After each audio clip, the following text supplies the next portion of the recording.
环球大战线深入世界最前线，全球各地的观众朋友，大家好，我是叶思敏。今天大战线的主题来看到美伊第三波大战正式的又在开打了。这一回 MQ9 的机库遭到炸团灭了吗？再来看到美军猛轰格什姆岛，但是革命卫队没有手软，以眼还眼，狂轰美军，总共是5大基地。今天就这些议题，我们会一起来做关心。首先欢迎在场来宾，陈立伟、孙大千委员，大家好。前国安会副秘书长杨永明老师，思敏好，各位朋友好。好，还有前海军舰长吕礼诗舰长，主持人好，各位观众大家好。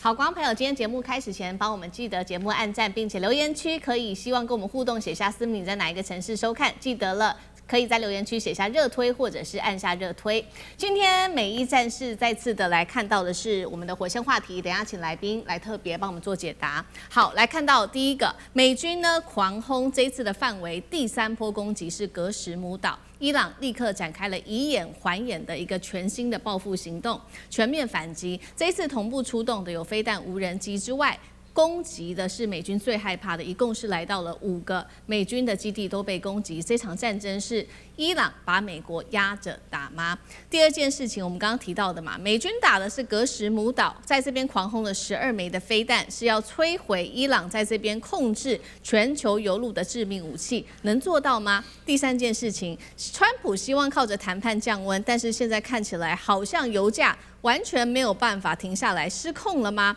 会不会成为川普最大的政治危机？今天就这些议题，我们会一起来做关心。好，再来看到的是美伊的冲突第3波高强度的交火。美军在美东时间12日的下午5点，也就是台湾时间今天的清晨，发动了新一轮的大规模空袭行动。这一次的空袭时间超过了整整3个小时，首度的投入了单向的攻击无人艇来参战等一下会来一起看到。稍早我们先来看到呢，美军又再次把目标锁定在伊朗的波斯湾战略中心，也就是格什姆岛，一口气发动了12枚的飞弹。创下和谈以来最猛烈的一波攻势，锁定的目标我们来看到，包括了伊朗的飞弹沿海防空系统、布置雷达、暗制雷达站，还有飞弹的发射阵地、无人机基地。革命卫队在这边布阵的小型快艇群，目的是要削弱伊朗控制荷姆兹海峡的一个能力，也确保美军自己的部队、它的舰队都可以好好的在这边做布局，掌握军事的优势。但是另外一边，美军才刚炸完，我们刚刚提到的伊朗这一次发动的叫做以眼还眼的一个行动，光是这名称听起来就已经很可怕。我们来看到具体内容。它炸的包括了5国的美军基地，现在来看到包括了在科威特的美军基地。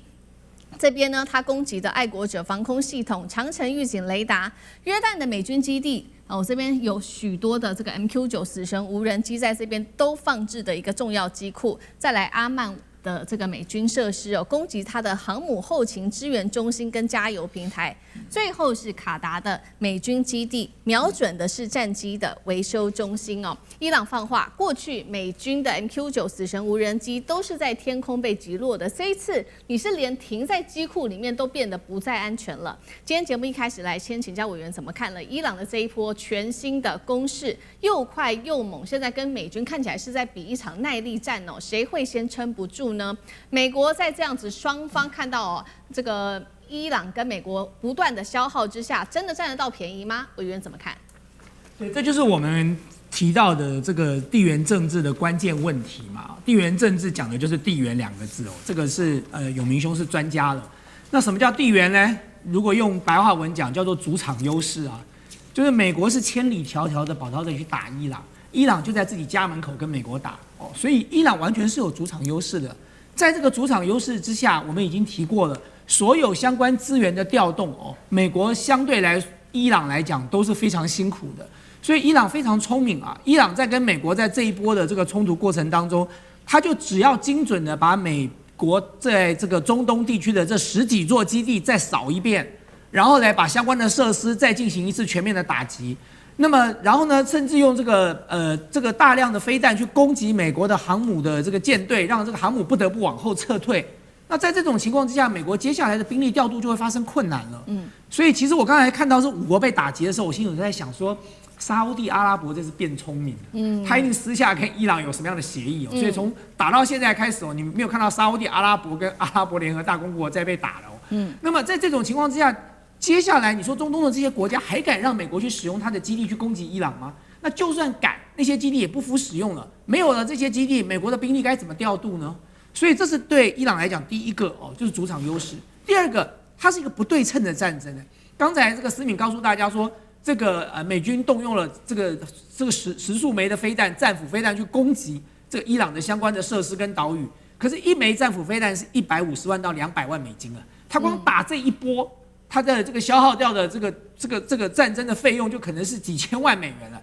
还不要讲说，如果这个战争每天都教训一次伊朗，这个美国的国力再怎么强盛这样的消耗下去，对美国来说也不是一个聪明的决定。可对伊朗来说不一样啊，它可以用低成本的饱和式的打击去对付美国，或者去消耗掉美国的这个防空飞弹的这个实力所以在这个情况之下，对伊朗来讲，他好整以暇的在自己家门口用低成本的武器跟美国来做周旋，他基本上要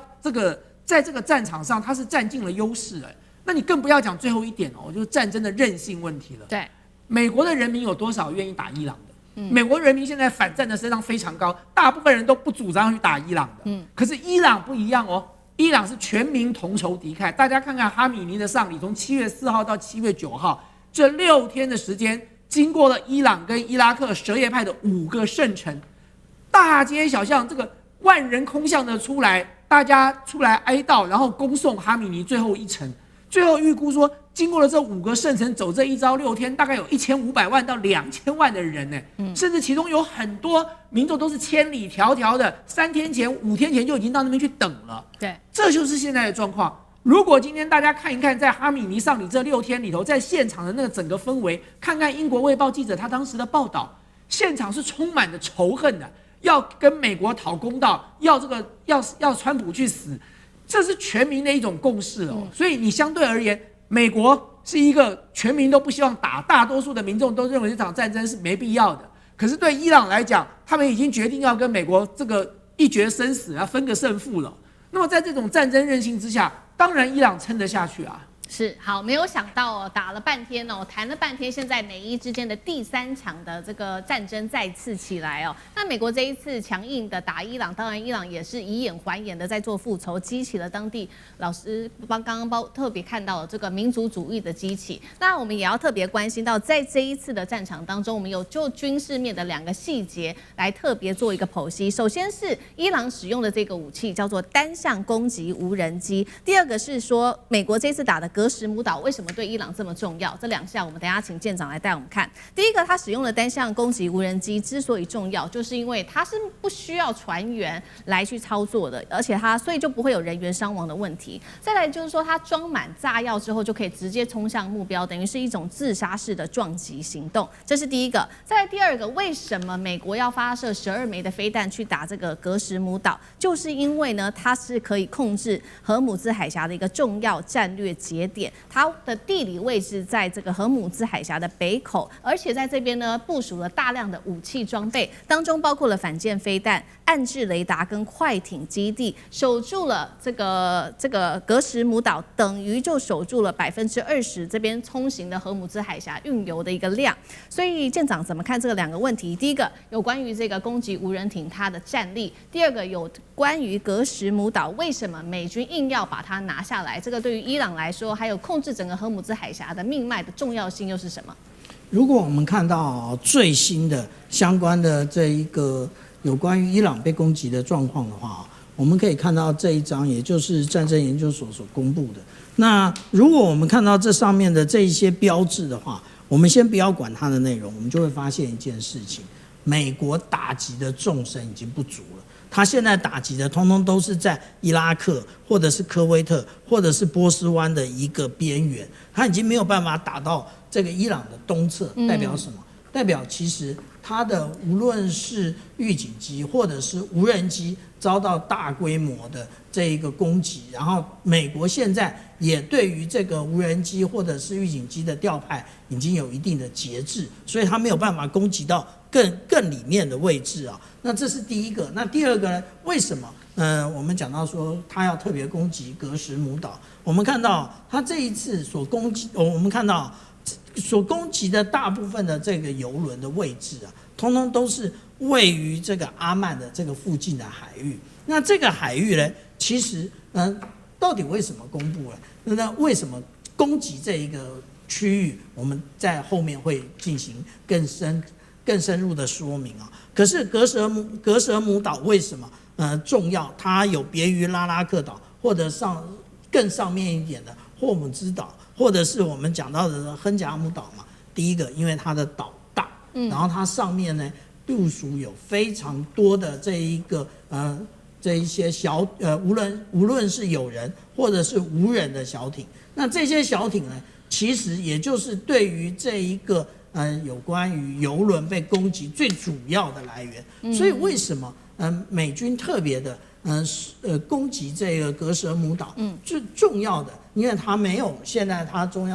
这个中央司令部还没有公布相关的画面。如果我们看到画面的话，我相信我们就会看到它攻击港内停泊的这些船，或者是这些小船才刚刚出来。因为这个就是我们之前讲到的蚊子舰队啊，对，这些蚊子舰队大规模的倾巢而出的时候，哪怕是我们讲到的阿帕奇这一种攻击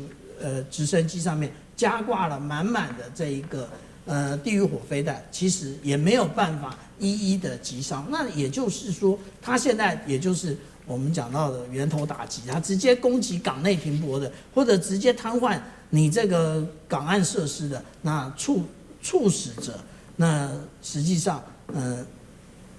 伊朗它的一个攻击能力的降低。好，所以我们也看到这个是来自于美军的攻势哦。之所以要拿下这个格什姆岛，另外一方面也是要掌握荷姆兹海峡。那最主要的源头就是因为再不掌握荷姆兹海峡呢，我们看到国际油价啊，对于川普的压力已经越来越大了。两个重要的消息包括了国际油价在近期大涨超过4%。第二个是美国航空公司最新公布的5月燃油支出年增幅暴增了超过80%哦。这对于川普来说压力非常的大。尤其现在夏天到了，又是旅游旺季，这个国际油价的价格，大家也在持续关注，是不是会对川普的政治上造成严重的打压？那杨老师又怎么看这个问题？我倒是觉得没有错，他在7月10号开始在攻击的时候，到现在为止连续3波，油价当时是71块美元，其实降到了比战前还略低，战前是72块美元。那一下子。在7月10号、11号的时候就涨到将近80块，现在呢维持在79.5，以涨幅而言，将近12%，这可能是过去这几年最高的一次哈，涨幅在2-3天之内。但是呢，它没有再升高了，哦，也就是说，现在在6月17号他们进行瑞士和谈之前，那个时候是将近93块、95块，然后在战争期间曾经最高来到120块，现在呢？就等于是稳定在70到80之间，所以我是觉得，大概一方面荷姆兹海峡，伊朗说是说，还是封锁的，但实际上比在战争时候的完全封锁要好很多。而过去的3个礼拜，将近2成到3成的船舶还是陆续的经过。那伊朗也知道，它完全100%的封锁，那可能会招致就是更严重的国际上的压力。那所以呢，美国也了解，所以我觉得现在慢慢的国际的油价跟这个就是他们持续的这种叫做这个战争边缘的交火的长期化，慢慢有点脱钩了，但是很紧张，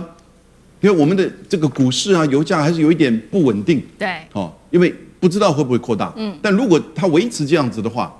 也就没有变成一个地面战或者是全面战，我觉得这2种都不太可能。那它现在变成一种消耗战，然后呢，封锁战，还有一种叫意志战，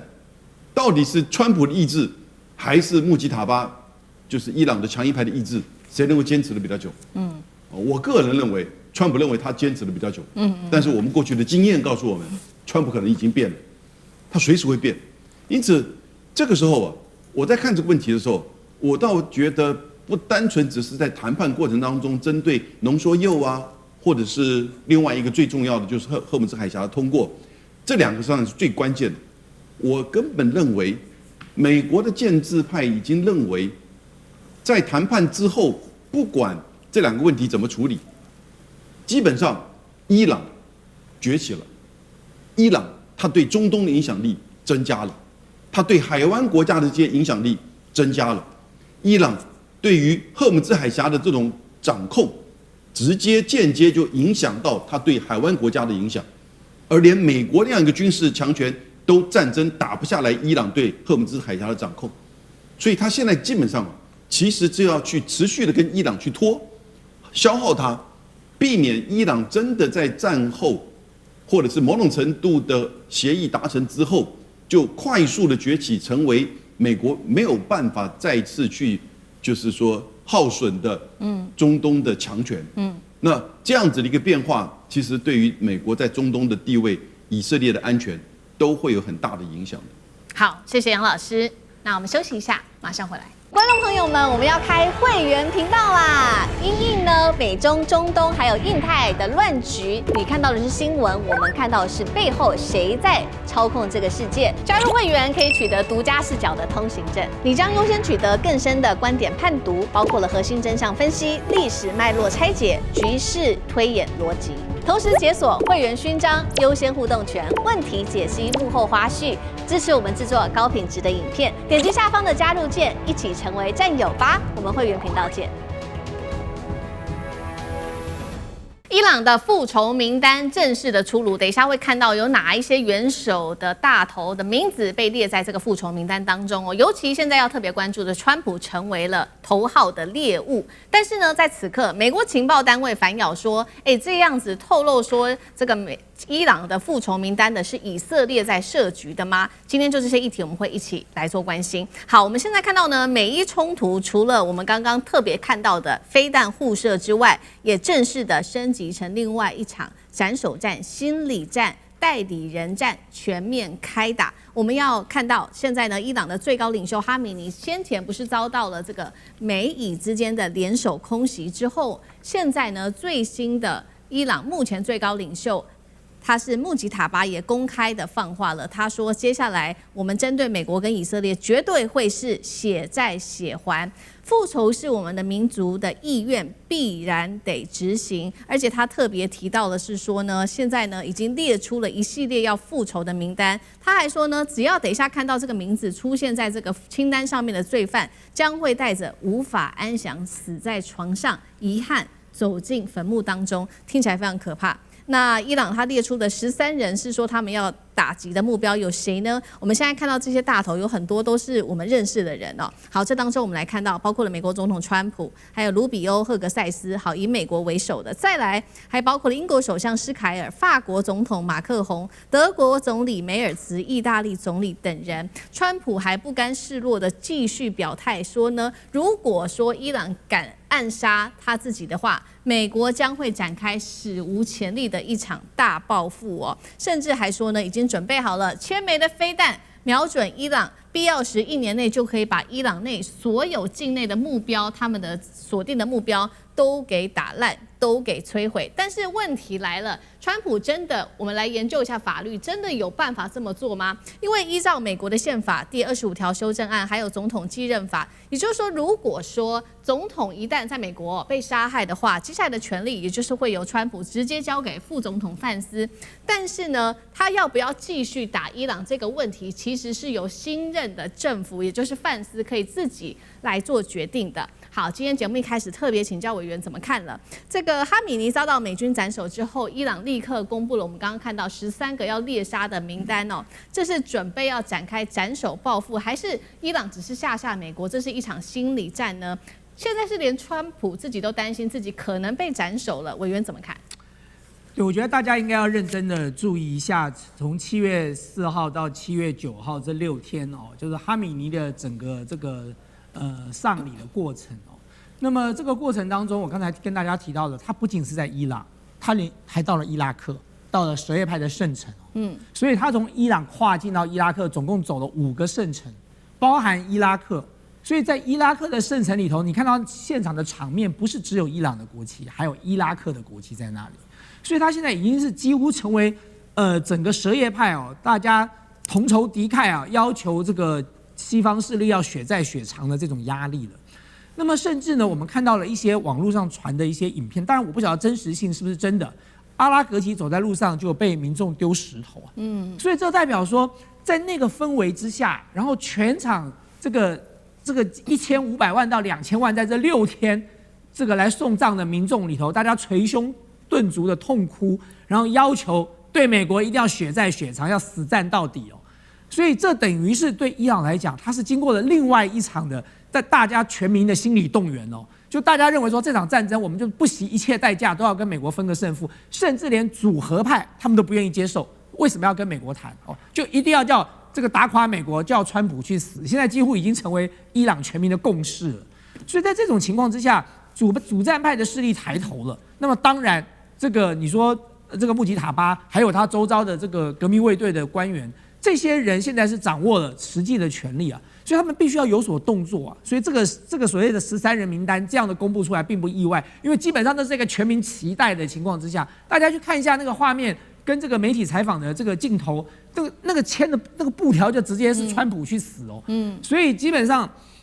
主战派必须有动作，那么才能让民众的这个怒火至少大家可以知道说政府看到了有一个宣泄的这个方向那么第二个重点来了。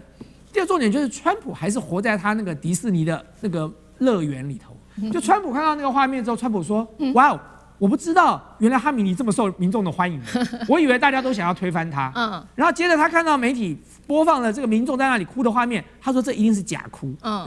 川普连到现在这种话都还讲得出来，你就知道川普是活在一个什么样的平行时空里头他永远是在那个自我陶醉、自我催眠的世界里头。但是关键问题来了。今天他列了这13个人的名单里头你说他会不会真的执行我不知道，那也许有可能。可是在现阶段也许这13个人的名单里头，可能他自己还要列出一个优先顺序就比如说他把欧洲的这个国家领袖都放进去了，其实欧洲的国家领袖并非全部都支持美国去打伊朗的他们也并不见得每一个国家都有把基地借给美国。但是有几个人是当然要排名要排前面，比如说美国的那几个人里头，赫格塞斯至少要排在这个卢比欧前面了，因为卢比欧本来就在白宫开会的时候就已经不买单了，他已经觉得这个纳坦雅胡是来鬼扯的。对，所以呢，纳坦雅胡才是导致这场战争最重要的这个起始者跟主导人嘛。那么第三个就是说，川普讲说，如果他被暗杀了，这个美军就会开战了。就像刚才思敏告诉大家的，美国是有宪法的，美国有法律的，美国有相关的制度他如果被暗杀了，那么就是 JD Vance 去当了总统。那至于要不要打，那就要看 JD Vance 跟其他的这个国会议员要做出什么样的决定了。所以你说川普自己把自己想成了 king 想成国王，说他一旦被暗杀了，不啰嗦，全美1000枚飞弹就要把它射出去了，就跟这个伊朗拼个不死不休了。川普的想法太天真也太不切实际了。但是我要强调的问题是，为什么我不认为伊朗在现阶段一定会动手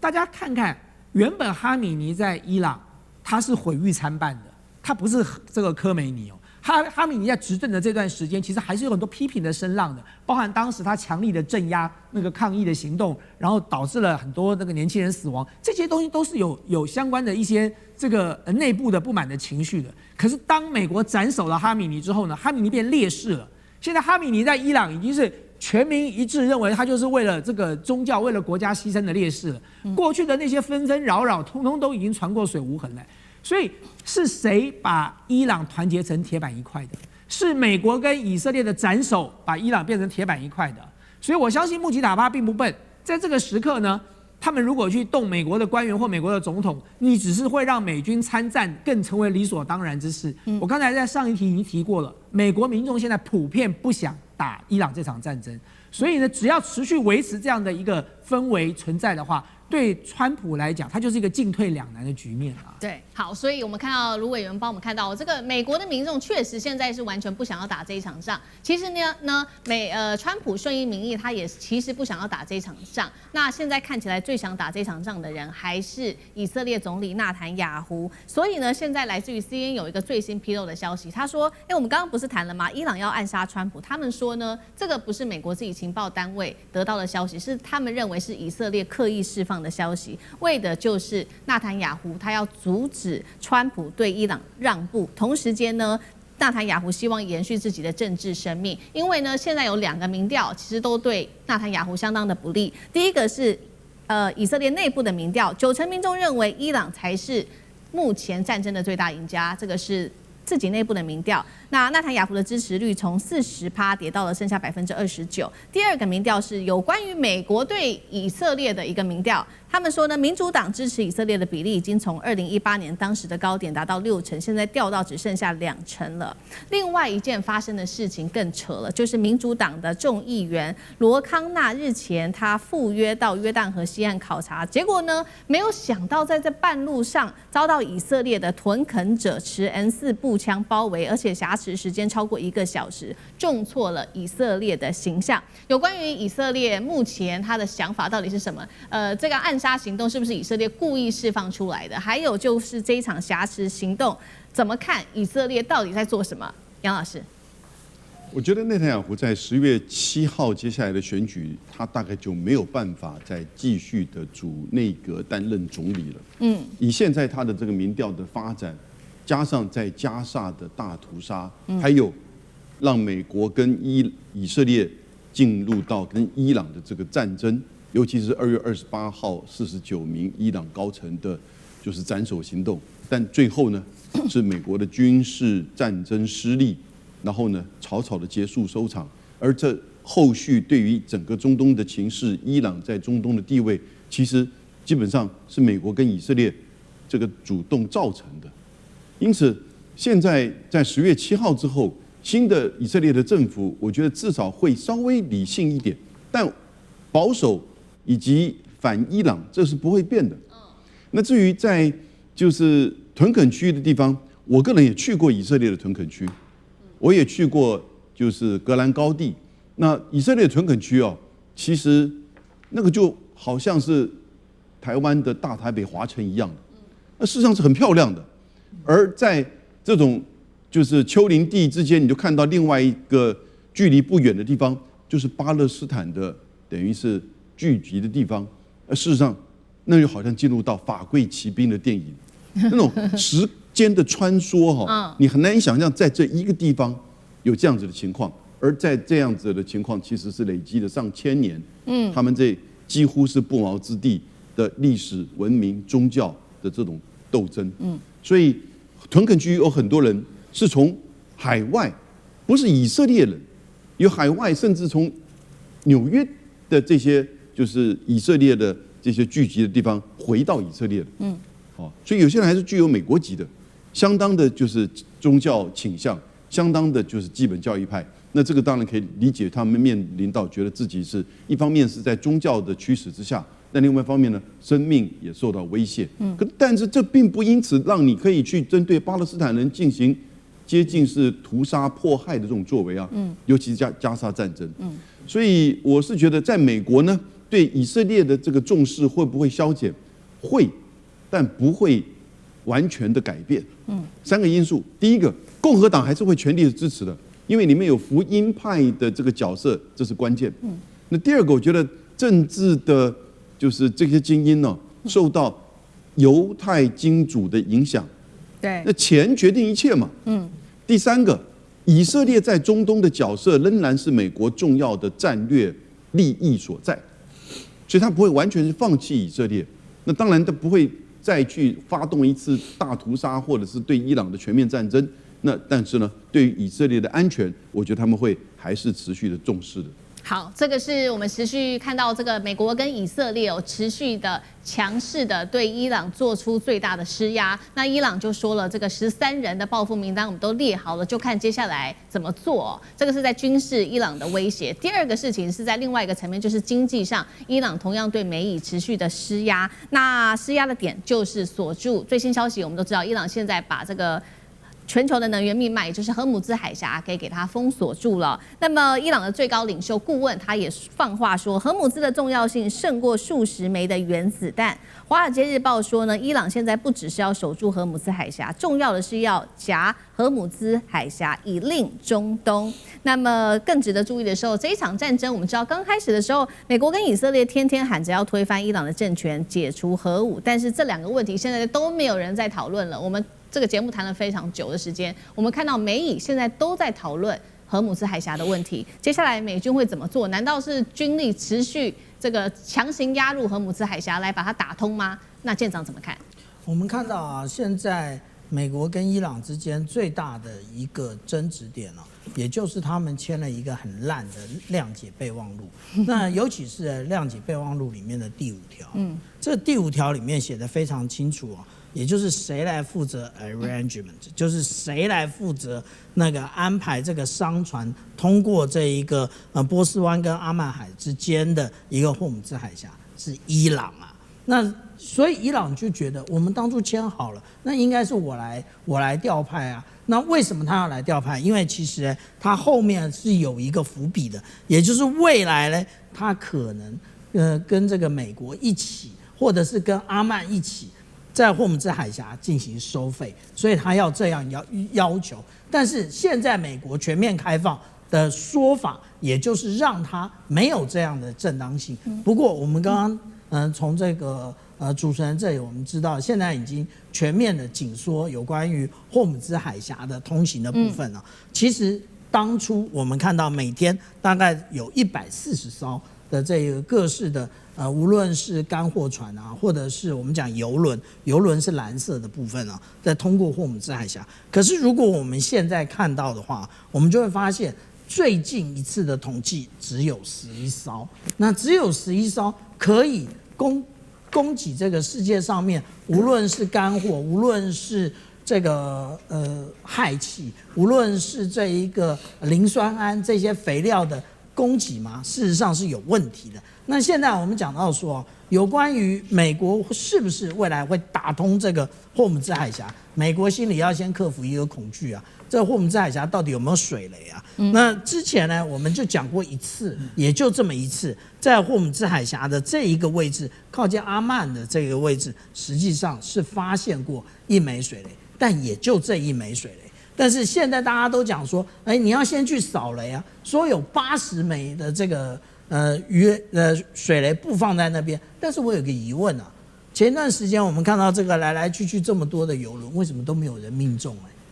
这不是一件很奇怪的事吗？所以这到底是一个实际上的水雷战，还是一场心理战？我们大家要想一想啊。那但是呢，对于伊朗来讲，伊朗以前是这么说的啊，也就是说呢，霍姆兹海峡这是一个广告啊，他们直接放在大楼的外墙上面，叫做那个霍姆兹海峡永远掌握在伊朗的手中，川普什么都做不了。他现在更进一步的讲啊，也就是说呢，你川普在讲什么，其实都是很无聊的。那你所以呢，他这里又意味着是这个封锁的就是伊朗。那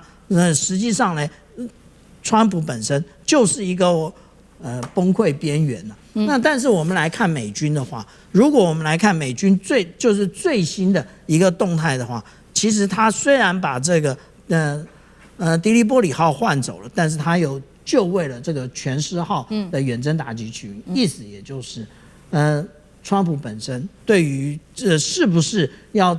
攻击这个霍姆兹海峡，他还是保有一定的一个能力的。好，谢谢舰长。那我们休息一下，马上回来。观众朋友们，我们要开会员频道啦！因应呢美中、中东还有印太的乱局，你看到的是新闻，我们看到的是背后谁在操控这个世界。加入会员可以取得独家视角的通行证，你将优先取得更深的观点判读，包括了核心真相分析、历史脉络拆解、局势推演逻辑。同时解锁会员勋章、优先互动权、问题解析、幕后花絮，支持我们制作高品质的影片。点击下方的加入键，一起成为战友吧！我们会员频道见。美国对中国大陆的科技封锁完全失灵了吗？今天会来看到的是华为的 Mate 90，现在说要全面的国产化，使用的，等一下我们会特别来看到是涛定律的首颗的晶片哦，那么也使用的是大陆自己的鸿蒙系统，等于是全面的国产。使用自己的国产的东西哦，那么华为的升腾现在也出海了，逼白宫低头吗？今天就这些议题，我们会一起来做关心。欢迎观众朋友在留言区来跟我们做互动。如果您认为华为的这次出现的新手机 Mate 90等于是全面突破了美国的封锁，留言写1；如果您认为还没有成熟，这么成熟，留言写2，来跟我们一起做互动。3个火线话题，等一下请来宾特别帮我们做解答。我们来看到第一个，涛定律现在打造的自主晶片，也就是华为的 Mate 90正式的出炉了。那这是首款晶片使用涛定律哦，等于正面迎战 iPhone 18吗？中国科技已经突破美国的封锁了吗？甚至可以说全面的迎来反攻吗？这是第一个问题。第二件事情，华为的升腾 AI 晶片准备进军南韩了，重点还是南韩哦，抢攻海外的市场，而且它的价格只有一般的价格的1/4，挑战辉达霸权，也成为大陆 AI 算力要反攻全球的一个新武器了吗？南韩的这一步，我们特别来做剖析。再来第3个，美国突然间放宽 AI 晶片出口到中东国家阿联去了，以前是不准的哦，为什么现在突然间出手？难道是担心中国大陆抢先一步吗？来布局全球算力吗？今天就这些议题，我们会一起来做关心。好，我们要来看到最新消息是，华为9月份即将要推出新一代的旗舰手机了。这个手机很关键 ，Mate 90不只是一只手机，代表的是中国大陆科技突围的一个新的讯号。而且呢，我们来看到它从它的晶片到它的作业系统鸿蒙，到它的 AI 模型，甚至是应用生态。重点是它是全部的国产自主化的，完全摆脱了对美国的依赖路线。所以呢，我们也来看到它的有哪一些的亮点。刚刚讲的嘛，使用的就是首颗的涛定律做成的这个麒麟9050的晶片，来跟 iPhone 18正式交锋。当然了，涛定律的重点就是它是3D 堆叠技术的架构的，所以呢，现在说效能可能挑战台积电的3奈米效能哦。那么在性能整体的比较上，也比上一代大幅提升程度达到40%。所以今天节目一开始，先请教委员怎么看？从涛定律到自产晶片到鸿蒙生态，华为 Mate 90它的能力是否已经说可以突破美国的封锁，迎来完全的自主化的时代呢？委员怎么解读？打造一只手机并不容易哦，因为打造一只手机有软体跟硬体的这个各式各样的一些这个相关的需求。那么这一次，我觉得 Mate 90之所以引起大家外界高度的关注的原因，是因为它已经可以走向全国产了，也就是所有的硬件跟所有的软体都不需要依赖这个来自于美国或者是来自于西方其他国家，就中国大陆自己就可以搞定了哦。所以一只手机它内部牵涉到太多的这个各式各样的细节的工艺或者是一些重要的技术。但是呢，华为的 Mate 90能够这样推出来，就代表说它基本上在过去这些年来，他们的努力已经得到了一定的成果了哦。那么简单的跟大家讲一下这个华为的这个 Mate 90的几个重要的这个亮点哦。当然第一个，它主要是用了麒麟的9050的晶片做它的标准款哦，然后9050P Pro 做它的这个高阶款。然后呢，这个麒麟的9050系列是完全按照涛定律的这个原则来进行打造的。那么什么叫做涛定律哦？就各位知道，以前大家在做晶片的时候，我们为了希望让效率提高，所以我们一直都是在平面上把尺寸缩小，这叫做几何缩微啊。就是我举个最简单的例子，就是我们今天盖了一个4合院的房子哦，左厢房跟右厢房很远了。那为了要让距离近一点怎么办？想办法把这个中间的相隔的这个什么大厅变小一点哦，然后这2个房子就可以近一点了。那这是过去的操作模式。可是问题是，过去的这种所谓的这个几何缩微，就是我们最常听到的叫做摩尔定律哦，说每2年这个尺寸就会变小1半。但是已经遇到了物理极限了。物理极限就是你到了2奈米跟1奈米的时候，已经太小了，你那个电晶体都几乎要跟原子一样了。那你究竟该怎么解决？然后呢，那么小那么紧密哦。在传递上会出现很大的问题。所以其实摩尔定律已经走到瓶颈了。而华为很厉害的是，在这个时刻他提出了涛定律。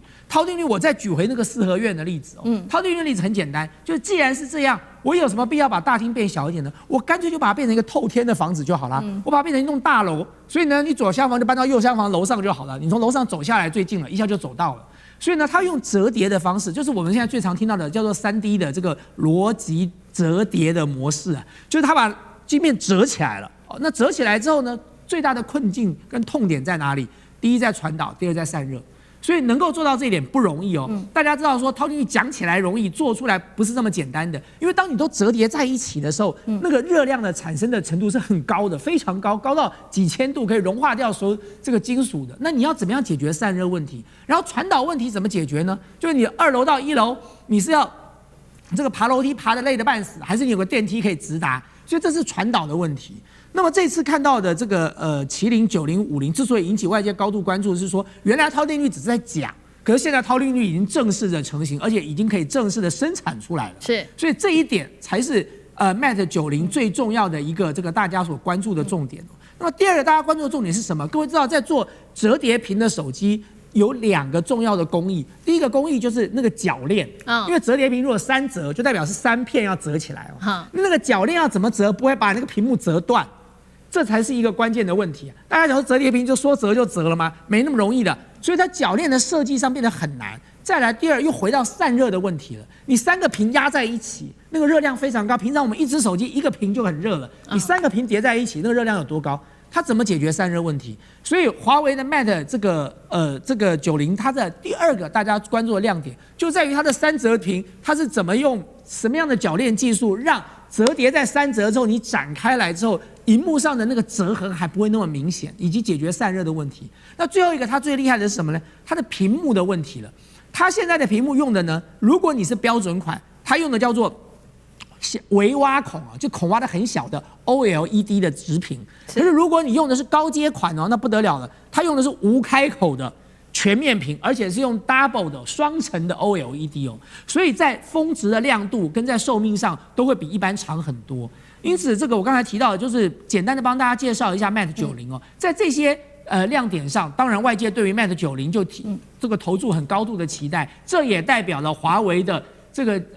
个手机生产的工艺以及包含晶片生产的工艺能够真正的上线。好，所以这个华为最新推出的这个 Mate 90几个亮点呢，就是它的晶片首次的使用涛定律，而且重点是已经完全的商业化，不再是一个理论的基础。然后呢，再来就是说它本来有的一些比较困难的一些困难点，包括像是传导跟散热的问题，也都完全的被解决了。是不是等于中国大陆已经完全突破美国封锁，走一个完全自主的时代？那杨老师又怎么看？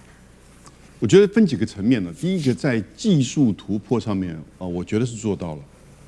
而且它这个技术突破还走了完全不同的路，还这个刚才大千委员所讲的，也就是说涛定律它解决了一方面是摩尔定律的困境，对，那另外一方面呢是晶片制造的一些成本的问题，那所以它以较低的成本，如果这个 Mate 90出来的话，它其实是有全球攻占的这种效益，那如果说它更进一步，将来真的能够达到2奈米的效益的话，那台积电所做的，或者是美国 Intel 所做的东西，那是不是也会受到挑战？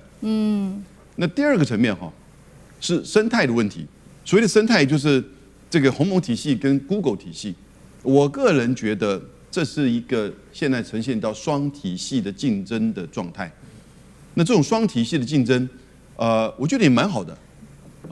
但是呢，鸿蒙体系显然在华为的这种主导之下呢，以及中国大陆的市场，还有全球南方的市场，那我觉得会越来越扩大。那将来会不会像是韩国、日本也会有这样子的空间？对。那我觉得其实就要观察这种双体系的竞争，也就是鸿蒙跟 Google， 这过去难以想象的，美国就觉得我是这个吃尽天下，然后呢，你最多能够就是说，跟我收一点这个费用。没有想到，在美国的科技战情况之下，华为不只是技术的突破，它在生态体系上，也就它会牵扯到几几千个 APP，那因此呢，这个是很重要的突破。那最后一点，我觉得这个地缘政治还是一个最大的考量，因为美国进不去，所以美国这个最大的市场你进不去，它是地缘政治的刻意的封锁。但我觉得倒过来，过去美国对中国的科技战是要把中国给孤岛化，现在美国自我孤岛化了，对，自己把那个就是电动车，什么东西都不能进去，然后呢，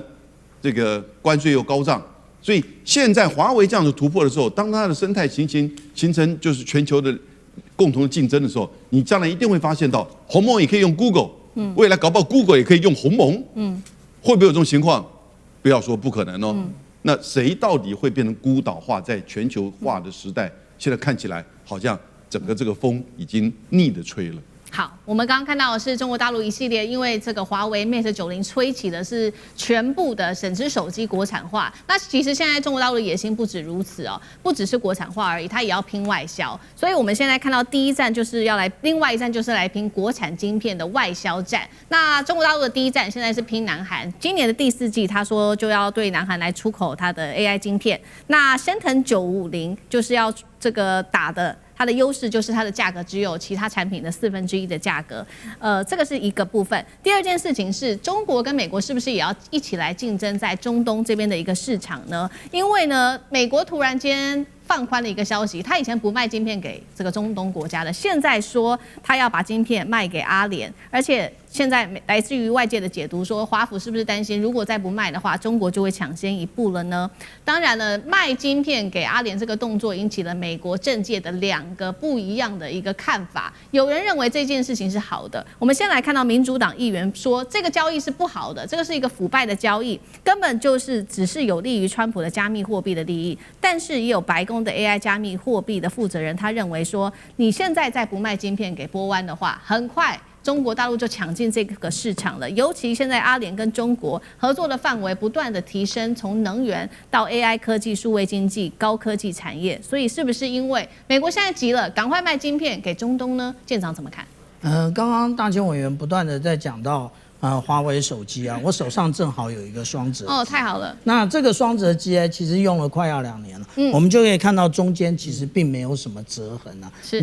所以大家不用质疑。那但是如果以厚度来讲的话呢，我手上还有另外一个 Samsung 的手机，我们这样子就直接可以做出比较啊。也就是它到折起来的时候，当然它的厚度是会比较宽的。可是如果说就是说跟这个Samsung 来比的话，它实际上是会比较宽一点点。可是如果展开来的话，第一个温度就没有那么高了，然后它里面可以容纳更多的一个电子元件，这就是华为跟大家思维最不一样的地方啊。那这也就是一个企业进步的象征。那但是我们另外来讲啊，有关于现在华为准备到南韩去投资，有关于这一个它的一个储存中心的部分啊。这个储存中心呢，其实大家忘了一件事情，大家都觉得我的速度到底有多快？但是坦白来讲啊，我们一般的使用真的晚了0.1秒，你很介意吗？或者是大家都放的问题给这些 AI 去算，明天早上来上班的时候就解决了吗？不就是这样吗？你真的有很在意那几秒钟吗？但是价格你就很介意，对，那个一杯的这一个，我们讲到说那个手摇饮料50块跟70块你都很在意，那你有想到50万跟70万，那是一个什么样的概念？所以我们讲到中国大陆为什么它可以进入这个南韩的市场，其实最重要的也就是我们刚刚讲到有关于低价的部分。那这个低价的部分，那无论是我们看到无论DeepSeek 或者是千问豆包，通通大家都使用的好的。那当然对于韩国的企业来讲，他们也会很想要进入这个产业。不过那个华为还有几个部分要去突破。第一个，也就是大家都会说，哎呀，你这有后门的疑虑啊。那但是呢，之前不就是这个习近平主席到了这个接待了这一个韩国总统的时候，还送了他一个小米手机。他说，哎，你可以检查有没有后门嘛。对。所以这个后门疑虑，我相信这个华为一定会很清楚的解决这这个问题。第二个，我刚刚讲为什么要特别拿双折机来示范，也就是这是一个解决散热的一个问题。那现在我们讲到说，刚刚讲到涛定律，那它就是直接的把它盖成，把这个晶片的堆叠变成了一个高楼大厦一样啊。虽然它的厚度并没有增加多少，可是温度可能会增加。那这个我相信华为当初在设计的时候，它就已经解决。第三个就是韩国本土的问题，韩国本土的问题，也就是韩国自己也要做这个 mega project。那它也是会有这个问题的疑虑啊，就是它要怎么样保护国内产业。但是我们仔细看一下，为什么要进入中东？因为中东我们所看到的这一个有关于这个 OpenAI， 它就已经提出来了，他们是不是要被攻击？而且的确已经被攻击了。这个是 Fox 他所提出来的。那当他被攻击的时候，也就是他未来他要直接的更新的时候，你是要用贵的晶片呢，要用 NVIDIA 的晶片，还是现在提供给你晚个0.1秒的晶片？你要用哪一个呢？记得价格才是问题。就是说，其实，在人工智慧领域里头，我们一个人工智慧的模型分成2个部分。第一个我们需要算力的部分在训练；第二个部分是当你训练好了之后，大家问问题，它要生成答案，这个叫做推理。我们是分2块的。通常在训练的部分，你需要比较强的算力，所以你需要更高阶的晶片。可是，在推理这个部分你就不见得需要这么高阶的晶片。这就是为什么我说，像现在的这个华为的涛定律所生成的晶片，或者是像 Google 所做的这个TPU 他们现在其实有很多各式各样的晶片在做取代 NVIDIA 跟 NVIDIA 竞争，而在后半端的这个所谓推理的部分，其实已经大量的取代了这个辉达的晶片所以这就是辉达现在最大的危机啊！原本它是整块吃掉的，从训练一直吃到推理，可是现在有一半的江山已经失守掉了。好，谢谢委员。那我们休息一下，马上回来。观众朋友们，我们要开会员频道啦！因应呢美中、中东还有印太的乱局，你看到的是新闻，我们看到的是背后谁在操控这个世界。加入会员可以取得独家视角的通行证，你将优先取得更深的观点判读，包括了核心真相分析、历史脉络拆解、局势推演逻辑。同时解锁会员勋章、优先互动权、问题解析、幕后花絮，支持我们制作高品质的影片。点击下方的加入键，一起成为战友吧！我们会员频道见。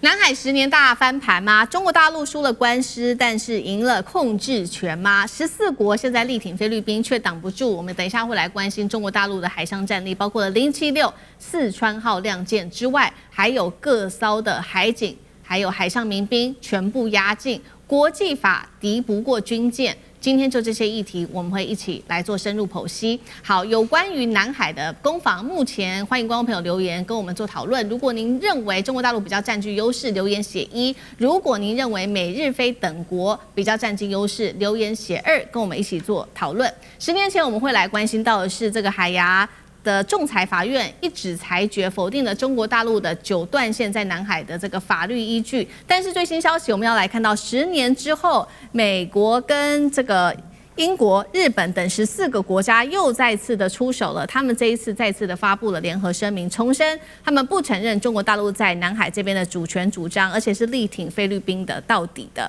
好，现在看起来菲律宾说，确实啊，我们国际仲裁打赢了，但是为什么南海局势却看起来对我们越来越不利呢？尤其是在捕鱼的环境比10年前还要更糟糕。他们就指出，中国大陆包括呢，它不断的在黄岩岛、仁爱暗沙还有仙碧礁这边实施海警、海上民兵的常态化的压境跟巡弋，实际控制力怎么跟10年前相比是大幅的提升了呢？中国大陆继续的出手，它最新公布首次的黄岩岛完整的一个证据链。环球时报这边特别播出了这个影片，当中指出中国大陆这边可以看到4次远征累积了6万笔全球的通联记录，也详细记下了包括时间、频率、呼吸确认资料，证明说确实中国大陆长期管理黄岩岛的依据。除了有关于黄岩岛之外，来自于大陆的学者也提出了一个新的论述，主张菲律宾的巴丹岛是属于台湾的，引发了菲律宾内部现在有一个强烈的反弹。再来，我们看到中国大陆的底气来自于哪里呢？有人说就是来自于背后它的军事的快速发展。尤其我们今天看到076两栖攻击舰四川号正式的前往南海试航之外，它的一些特性包括它具备大型的两栖登陆能力，首次搭载的电磁弹射可以发射大型无人机固定翼航空器，做这种远距的兵力投射，搭配福建号航母跟055的话，可以提升第一岛链的战力。再来自于美国的预估，2035年前大陆恐怕拥有9艘的航母，大约1000枚的核弹头，也是他们现在很担心的原因。所以有关于南海仲裁先前呢对中国大陆不利，但是呢10年过去，大陆直接派出076加入战力，现在大家在看，这国际法抵得过军事的硬实力吗？委员怎么看？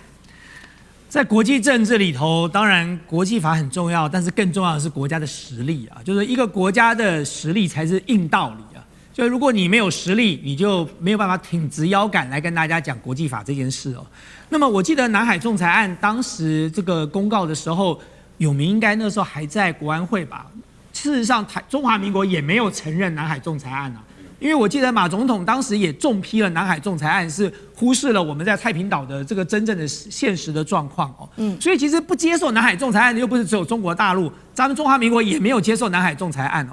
那你说美国在这个时候过了10年，这14个国家还有一大堆国家远在欧洲，在北大西洋了，到底有什么理由把手伸这么远，伸到了南海来说事呢？那你更不要讲美国了，美国自己到现在都还没有批准这个联合国海洋公约法，就美国到现在为止都还没有批准联合国海洋法的这个公约了。那你有什么理由在这个时刻，你却忽然跳出来去讲这个南海仲裁案的内容哦？那么当然，我要讲说，现在中国大陆很显然的就是展现他的拳头嘛，就是我亮拳头，我秀肌肉，我给你看哦。那么所以刚才思明讲的，像这个076，像076四川舰哦，这个舰长可能知道的比我更详细啊。但是这个076这个四川舰，它其实已经可以被称为全世界第一艘叫做无人机准航母了。为什么叫无人机准航母呢？因为它其实它吨位并不小哦，它已经有个中型航母的吨位了，它是4.5到5万吨左右，4.5万到5万吨左右。它的这个吨位已经超过了法国的航空母舰戴高乐号了，戴高乐号只有4.2万吨了哦。那它的这个重量吨位哦，也已经超过了美国的这个黄蜂级的这个两栖攻击舰了。所以其实某种程度来说，076是非常具有战力的。那你更不要讲它的相关的设计，它的双舰岛的设计，它的这个全域感知的相控阵雷达，可以让它变成像神盾舰一样的实力了。那刚才思敏跟大家提到说，因为它有电磁弹射系统，它上面装了电磁弹射器、电磁阻拦索，还有一条110公尺长的电磁弹射轨道。所以呢，它可以在上面不需要用垂直起降，它直接弹射歼35、空警600，甚至大型的无人机，这它都做得到了。所以这个坦白讲，076的四川舰是相当具有战力的。那你把它的首航、试航把它送到了南海，当然就是为了展现实力给菲律宾看嘛。那么菲律宾在这段时间一直在当个跳梁小丑。我说过嘛，好好的人不干，一定要当美国的看门狗。你当条看门狗，你就乖乖的当条看门狗就算了，你又要当条这个张牙舞爪哦，这个狐假虎威的疯狗那你不是逼着中国大陆秀拳头、亮肌肉给你看，让你知道说到底谁才是具有真正实力、有说话这个分量的国家吗？好，那同样的问题也请教舰长如何看？其实我们刚刚讲到这14国的这个联合声明我们把它切开来，那个有关于南海周边的国家，只有一国，那个就是菲律宾。那其他的我们可以分大洋洲2个国家，就是我们看到的澳大利亚以及这一个纽西兰的部分。那其他就是 G7 国家，英国、加拿大、德国、意大利。那另外呢，还有波罗的海3小国。还有一些其他的很小的欧洲国家，其实这叫做关你什么事啊？那这个在南海周边，然后我们讲到说南海的部分呢，我们看到去年有关于这一个赫格塞斯，他就敦促东南亚各国加强海上力量，而且希望对于南海问题上，采取这个强硬的立场。现在我们就知道了，美国想要一大堆看门狗，这些看门那个。看门狗嘞，其实他们要做的，也就是让美国可以在这个南海周边，甚至到印度洋，布设这一个 C 型包围圈，这个 C 型包围圈就是对着中国而来的。那至于说中国大陆现在有多少的舰艇呢？我也帮大家算了一下啊，这个有关于驱逐舰跟这个护卫舰呢，整个加起来的数量98艘。那而且这里面呢还没有加上056A 啊，还没有啊。那意思也就是这98艘都是超过4000吨以上的舰艇。那为什么我要这样算？因为我跟大家报告，中国大陆是不会告诉我们它要造多少艘航空母舰的。可是从这个里面你可以看得出来，绝对不止4艘。那我们之前讲到说这个四川舰呢，有关于四川舰的部分，我们之前看到的是这张照片，大家说，你开始画线了。已经不是这一个一个倒三角，但还有人说，这黄色的线很有趣啊。那个时候我就说，那个黄色的不是线，为什么？因为它就是一个我们看到的警示的那一个黄丝带。那为什么要这样子？因为为什么我这样研判？因为我们这样讲啊，刚刚大家都认为它上面只能放这一个无人机，其实它应该可以弹射歼35。那如果它可以弹射歼35，你觉得歼35的飞行官，那他要认识这个山东、辽宁还有这个福建舰的这个划线，他还要再去认识另外一道系统？不用。所以我们现在看到的这个已经是画完线的，这个画的线是不是跟我们刚刚看到的山东、辽宁以及福建舰一模一样呢？好，这个是军事面。那另外我们刚刚也说了嘛，中国大陆声称的说，不只是拥有黄岩岛，它还直接公布了完整的证据链。另外一个是学者主张，菲律宾的巴丹岛是台湾的。现在中国大陆要打一个法律历史认知战吗？杨老师怎么看？巴丹岛属于台湾，这篇文章发表之后，他们自己也从网站上拿掉了哈。那因为毕竟从这要回到就是美国跟西班牙战争之后，对于菲律宾群岛的割让，可是那个毕竟是19世纪末的事情，距离现在其实已经有一点时间，因此中国大陆是有一些学者希望提出一些这样子的作为，但我觉得目前并不代表中国大陆的这个政府的立场。是，整个2016年的就是南海仲裁案，它是一个至死无效、对中国无法适用的，它是一个法律的偏锋之下找的一个就是设定好的一个陷阱，我根本就那么认为。仲裁，对不起，有一个国家至死不参加，你怎么叫仲裁呢？而且通常国家有认责决定。